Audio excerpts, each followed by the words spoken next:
Muy buenas tardes, amigos y hermanos. Que realmente sea esto, como se ahora, un estudio provechoso.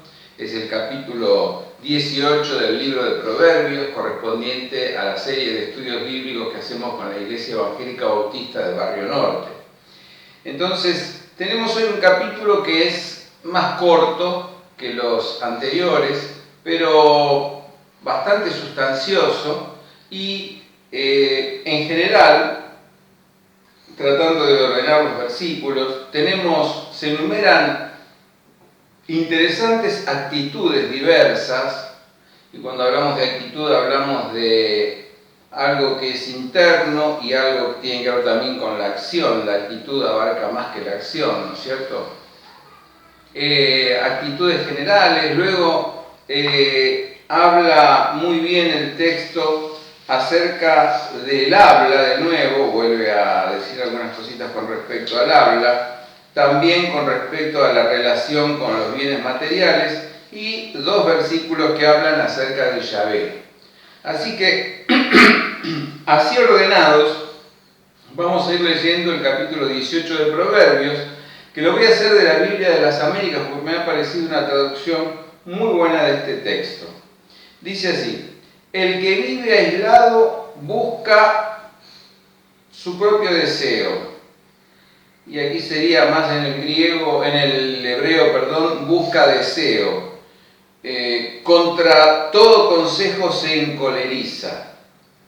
Bueno, la primera actitud a la que está aludiendo en el versículo 1 y en el versículo 2 es a la actitud de aislamiento. Fíjense que el versículo 2 dice: el necio no se deleita en la prudencia, sino solo en exponer lo que hay en su corazón. Entonces, la primera, el que vive aislado. El que vive aislado. El que vive aislado tiene pocas posibilidades de satisfacer su deseo, excepto con algunas cuestiones materiales, con algunas acciones como la lectura u otras, o estar ante la televisión hoy en día, o estar ante la computadora, ¿no es cierto? El que vive aislado busca su deseo y, dice el texto, contra todo consejo se enoja. El aislamiento. La primera actitud que condena el libro de Proverbios es la actitud de aislamiento. El aislamiento es lo opuesto a la masificación, serían antónimos, ¿no? Aislamiento y masificación. El que se masifica cae en una suerte de alienación diferente a la del aislamiento, se hace uno con la masa. Hay algún líder que quizás ocupa el lugar del ideal del yo, y los miembros de la masa se identifican unos con otros y asumen actitudes colectivas que realmente no tienen nada que ver con la singularidad de cada uno. El aislamiento es lo opuesto a esto. Sin embargo, los opuestos se tocan. Sea el que está aislado como sea el que está en masa, son como dos maneras de evitar la singularidad, porque lo más propio que tiene el ser humano es su singularidad. Y somos invitados no a masificarnos ni a aislarnos, sino a presentarnos desde nuestra singularidad, integrarnos al tejido social, a las relaciones sociales, desde nuestra singularidad. Ahora, el que vive aislado vive para su deseo y se enoja contra quien le quiere aconsejar. Pero además dice que se deleita en exponer lo que hay en su corazón. Son estas personas que solamente les interesa escucharse, o hablan fuerte para escucharse, o hacen lo que hace el bebé. El bebé en las primeras etapas grita solamente para escuchar su voz, ¿cierto? Y hay personas que monologan, hay personas con las cuales no se puede dialogar, porque uno no puede, digamos, poner ningún bocadillo ahí, porque la persona hace un monólogo, ¿no es cierto? Generalmente las personas que solamente se deleitan en exponer lo que está en su corazón, son muy autorreferenciales, hablan siempre de sí mismas, ¿no es cierto?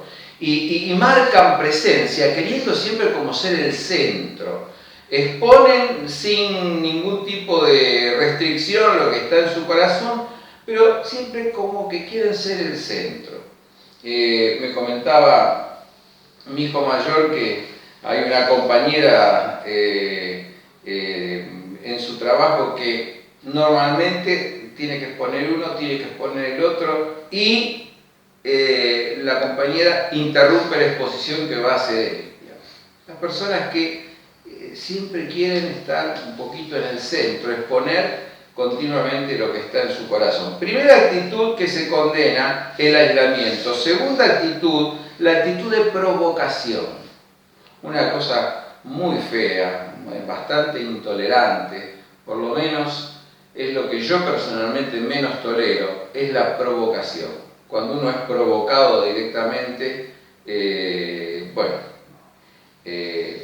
hay que tener mucho amor y tolerancia para aguantarse la provocación, ¿no es cierto? Pero dice, cuando llega el impío, llega con él el desprecio, y con la deshonra viene la afrenta. ¿Qué hace el impío? Desprecia, afrenta, actúa con pedantería, provoca, tiene una actitud de soberbia. Contra esto están los proverbios. Tercera actitud que condena es la actitud discriminatoria e injusta. Y vemos allí el versículo 5. No es bueno mostrar preferencia por el impío para ignorar al justo en el juicio. Interesante esto, ¿no? El que actúa injustamente y discriminatoriamente prefiere al impío e ignora al justo. De ninguna manera va a hacer justicia, ¿no es cierto? El versículo 17 dice también en este sentido, en el sentido de lo justo, justo parece el primero que defiende su causa, hasta que otro viene y lo examina. O justo el primero que defiende su causa, que otro viene y lo examina. ¿Qué significa esto? Que normalmente cuando se establece un pleito, parece tener razón el primero que hace la denuncia, pero sin embargo hay que esperar. Hay que esperar hasta que venga el otro y haga su descargo, haga su defensa, hasta que el prójimo lo examine, hasta que el otro lo interpele, ¿no es cierto? O sea que el acusado es inocente hasta que no se pruebe su culpabilidad. Hoy muchas cosas que ocurren tienen que ver con acusar a fulano, a mengano, a sultano, que yo no digo que esté bien a favor o en contra, digamos, de tales o cuales personas. Lo que sí digo es que no se puede tener por culpable a alguien hasta que no se pruebe su culpabilidad, ¿sí? Y esto es lo que nos está diciendo aquí Proverbios. El versículo 18 dice: la suerte pone fin a las contiendas y decide entre los poderosos. Echar suerte, como en general eran piedritas, ¿no es cierto?, que caían de determinadas maneras cuando uno las arrojaba hacia el aire, es como el cara o seca de nuestras monedas. Y echar suertes cuando había contiendas por determinadas cosas, territorios, roles, etcétera, etcétera, entre los poderosos. Bueno, se echaban suertes y como caían las suertes se hacía, y esto ponía fin a las contiendas. Entonces, contra la actitud discriminatoria e injusta están los proverbios. En cuarto lugar, contra la pereza en el trabajo. Fíjense ustedes el versículo 9.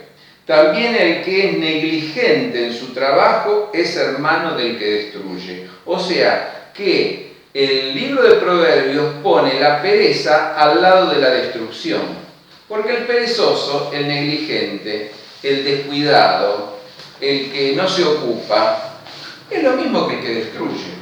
Porque en algún punto, fíjense ustedes, que los dos contribuyen a la destrucción. Es decir, por ejemplo, en una casa hay un niño pequeño que destruye algo, y si el mayor no lo cuida, o el mayor no contribuye a que eso se repare, o no le enseña al niñito que se tiene que reparar, bueno, ambos destruyen. Uno porque actúa inconscientemente y destruye algo, rompe algo, y otro porque, digamos, consciente en esa actitud por pereza. Bueno, otra actitud, la altivez. Versículo 12. Antes de la destrucción, el corazón del hombre es altivo. Antes de la destrucción viene la altivez. El que se quiere exaltar, el que se quiere engrandecer, desmedidamente, hibris, ¿no es cierto? Lo que le pasó a Adán, lo que nos pasa a nosotros, Adanes, ¿no es cierto? O lo que les pasa a las mujeres, a las Evas, es esto, la desmesura, la hibris, la altivez, el enaltecimiento. Bueno, ese enaltecimiento es previo ¿a qué cosa? Aquí lo dice claramente, es previo a la destrucción. Pero lo previo a la gloria, que es la humildad.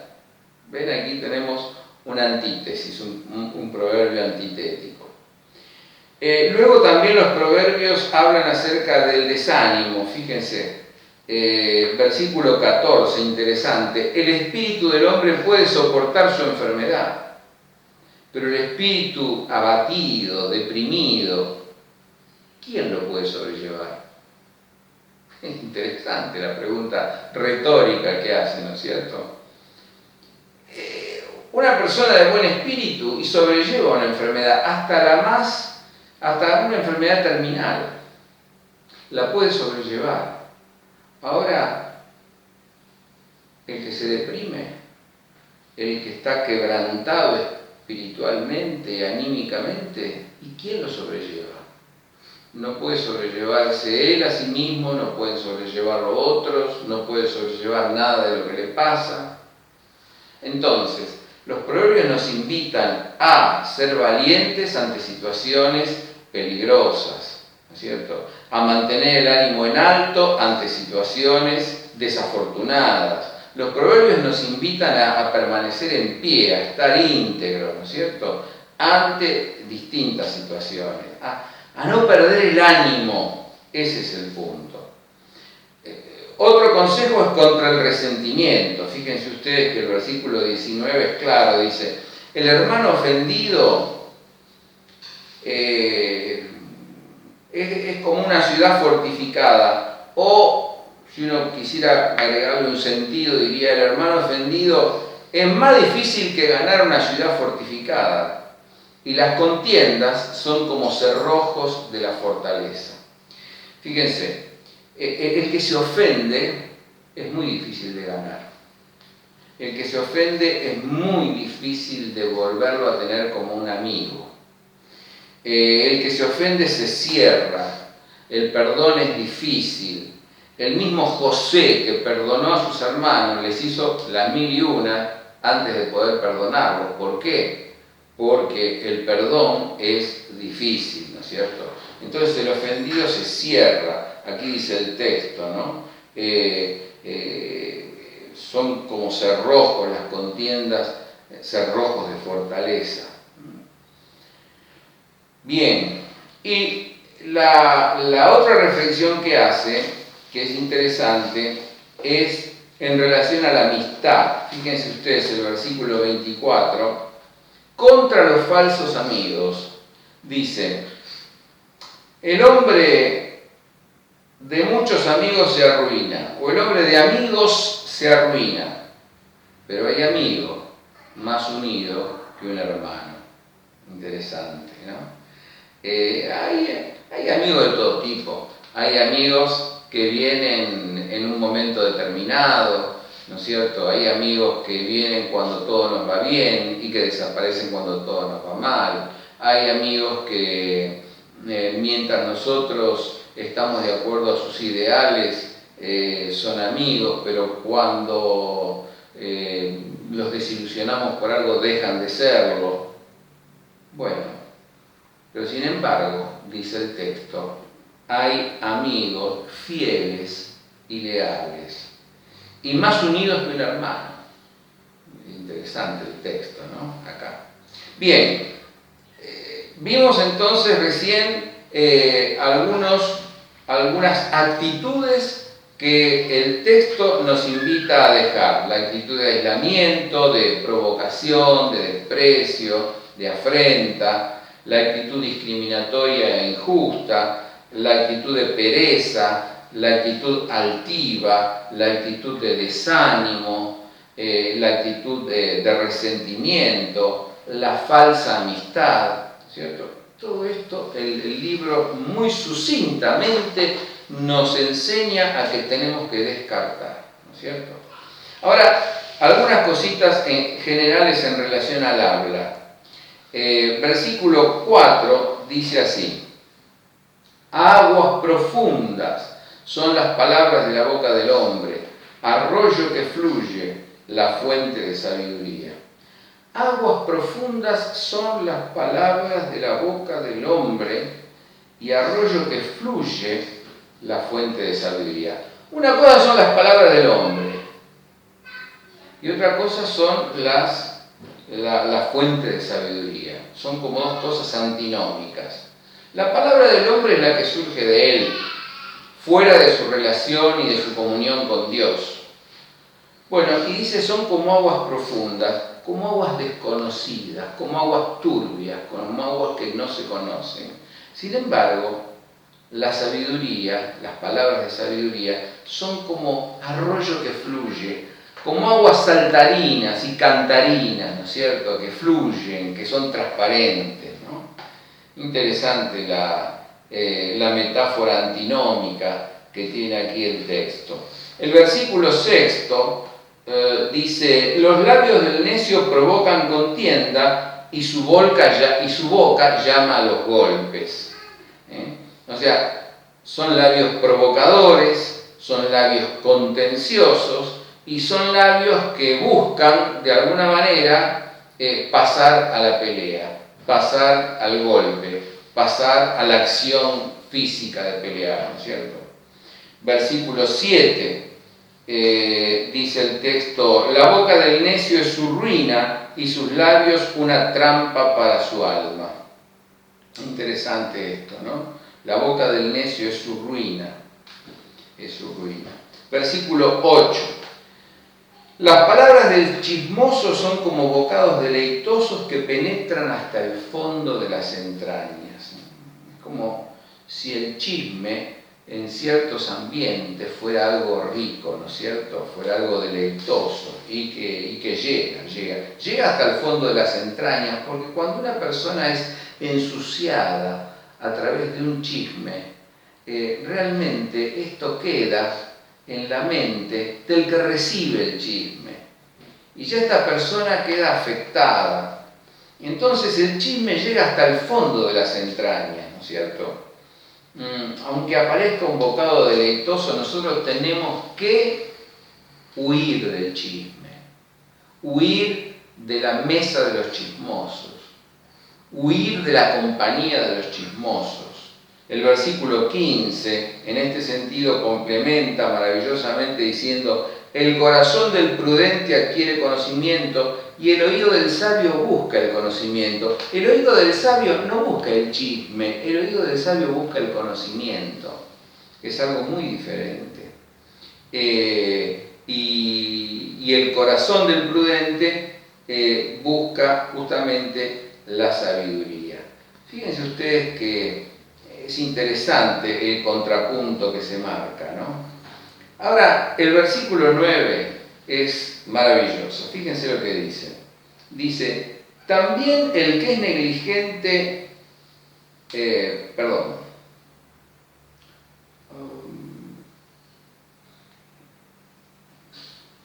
Dice así, el 13, perdón. El que responde antes de escuchar cosecha necedad y vergüenza.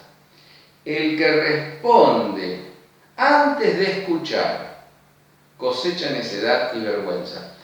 El peor problema que tiene un ser humano es cuando no escucha al otro. Le va a responder cualquier cosa. El otro tiene un problema, dice dos palabras y yo ya le quiero dar un sermón o le empiezo a dar un sermón, estoy perdiendo absolutamente el tiempo. Estoy siendo imprudente, estoy siendo negligente. Primeramente tengo que escuchar. Los pastoralistas, los dedicados al consejo pastoral y al psicoanálisis y a la ciencia de la salud, dice, hay tres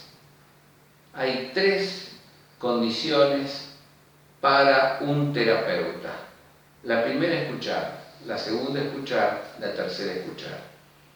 Si no escuchamos, no podemos responder en forma pertinente. Entonces, qué importante que es saber y poder escuchar, ¿no es cierto? Responder hay que responder. Decir una palabra pertinente, hay que decir una palabra pertinente. Pero, atención, después de escuchar. No antes de escuchar. Verso 21, el último que habla sobre la lengua. Muerte y vida están en el poder de la lengua, y los que la aman comerán su fruto. Ojalá que la amemos para la vida, para decir cosas que tienen que ver con la vida. Y dos tópicos más muy cortitos, nos quedan 5 versículos. Uno habla en relación a lo material. Fíjense ustedes, interesante este texto, versículo 11. Dice, la fortuna del rico es su ciudad fortificada, y como muralla alta en su imaginación. En la imaginación del rico, su fortaleza está en la ciudad fortificada que él tiene, que es suya, que es de su propiedad. ¿No es cierto? En su imaginación la muralla alta es precisamente su fortuna, es su fortuna. Este versículo está después del versículo 10 que dice, el nombre del Señor es torre fuerte y a ella corre el justo y está a salvo. O sea, fíjense que hay un contraste. El justo corre ¿hacia dónde? Hacia la torre fuerte que ella ve. Esa es la verdadera seguridad.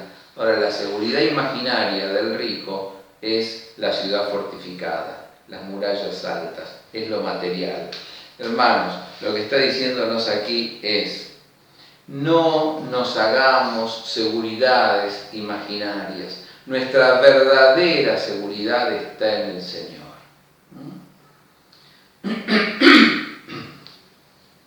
Nuestro refugio está en el Señor, dice el himno. Versículo 16. La dádiva del hombre le abre camino y lo lleva ante la presencia de los grandes. Qué interesante es esto de ser dadivoso, porque el ser dadivoso nos abre caminos. Según Gary Chapman, ¿no es cierto?, conocido en el mundo evangélico, por sus pequeños libritos, un poco de autoayuda, y un poco que brindan alguna información sobre psicología, dicen que el ser humano manifiesta el amor de 5 maneras, ¿no es cierto? La primera es a través de los regalos. Aquí menciono los regalos. Los regalos abren puertas, son formas de acercarnos al otro. Segundo, las palabras de afirmación, cuando uno le dice al otro palabras que lo halagan. Tercero, el toque físico, o sea, el abrazo, el beso, o sea, el afecto expresado físicamente. En cuarto lugar, los favores que podemos hacerle a la otra persona. Es muy importante. Si la otra persona tiene que hacer algo, nosotros lo asistimos haciéndole algún favor. Y luego, el tiempo de calidad que le brindamos. Tiempo de calidad no es ese tiempo en que hablamos cualquier cosa, sino el tiempo en que hablamos de corazón a corazón, quizá un café de por medio. Ahora estamos en pandemia. Una de las cosas que más extraño es ir a una cafetería a tomar un cafecito y charlar un poco con alguien. Pero bueno, qué lindo que es esto, ¿no? Cuando uno puede ir, cafecito de por medio, y uno abre su corazón, el otro abre su corazón, y se da un intercambio realmente que Chapman llama tiempo de calidad. Tiempo de calidad. ¿Entendemos lo que es el tiempo de calidad? No es cualquier tiempo, no es cualquier charla, no es cualquier superficialidad. Es poder un poco pensar en voz alta con el otro, es abrir el corazón, es escuchar, es recibir, es que se dé un intercambio edificante y fructífero, ¿no es cierto? Y luego, el último versículo que habla en relación a lo material es el versículo 23. Dice que el pobre habla suplicando, pero el rico responde con dureza. El pobre habla pidiendo, el pobre solicita, el pobre es el que siente que tiene muy poco y nada y que aguarda del otro. Pero el rico, que está subido a un pedestal, habla con dureza. Ojalá que nosotros tengamos la humildad del pobre, ¿no? Que pide por favor, que pide permiso, que realmente actúa con humildad. Finalmente, y para terminar el estudio, dos textos que nos hablan de Yahvé. Interesante, el primero que dice el 22, el que haya esposa, haya algo bueno y alcanza el favor de Yahvé. O sea, acá se lo menciona Yahvé en relación a encontrar una esposa. Encontrar una esposa con la cual yo me lleve bien, a la cual ame, ¿no es cierto? Con la cual hacer un proyecto de vida, ¿no es cierto? El que haya esposa haya el bien y alcanza el favor del Señor. Los textos, los relatos primeros del Génesis dicen que vio Dios al hombre solo y dijo, no es bueno que el hombre esté solo, le haré una ayuda adecuada. Y también dice el texto del capítulo 2, dice, dejará el hombre a su padre y a su madre y se unirá a su mujer y serán los dos una sola carne. Fíjense la función unitiva que tiene la esposa, la sexualidad vivida en el matrimonio, ¿no? Dejará el hombre a su padre y a su madre y se unirá a su mujer y serán los dos una sola carne. Si el texto nos ha empezado a hablar del aislamiento, nos termina hablando de la comunión. Nos termina contando cuál es el reverso del aislamiento. Una persona empieza a salir de su aislamiento cuando puede tener una novia, cuando puede tener una esposa. Ese es el primer paso para salir del aislamiento.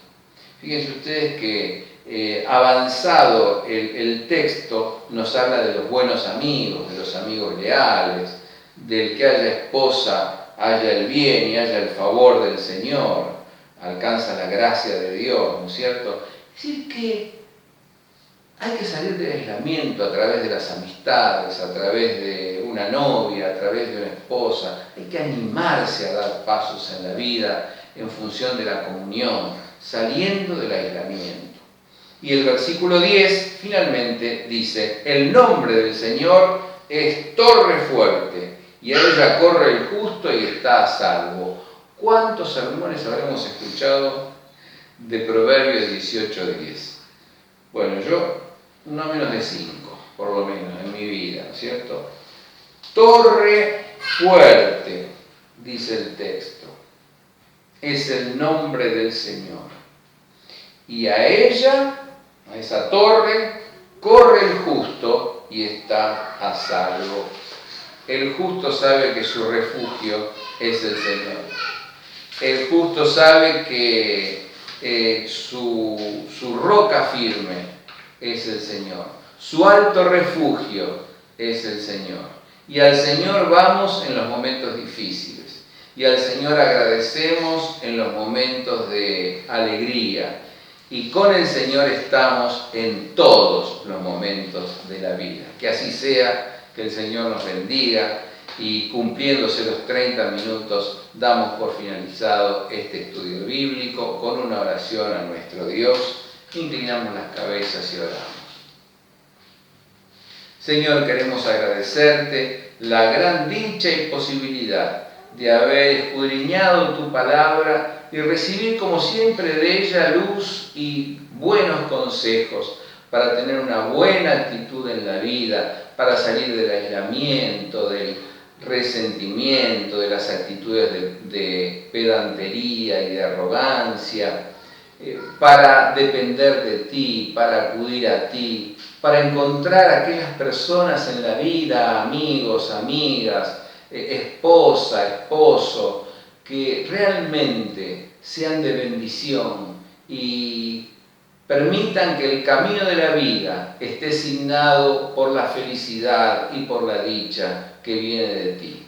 Que podamos agradecerte la bendición de estar con nosotros cada día y que en cada momento de la vida mantengamos el ánimo en alto, sabiendo que de un alma que está en comunión contigo y que está en alto, hay también un cuerpo que está sano. Señor, pedimos todo esto y agradecemos todo. En el nombre de Jesús. Amén y amén.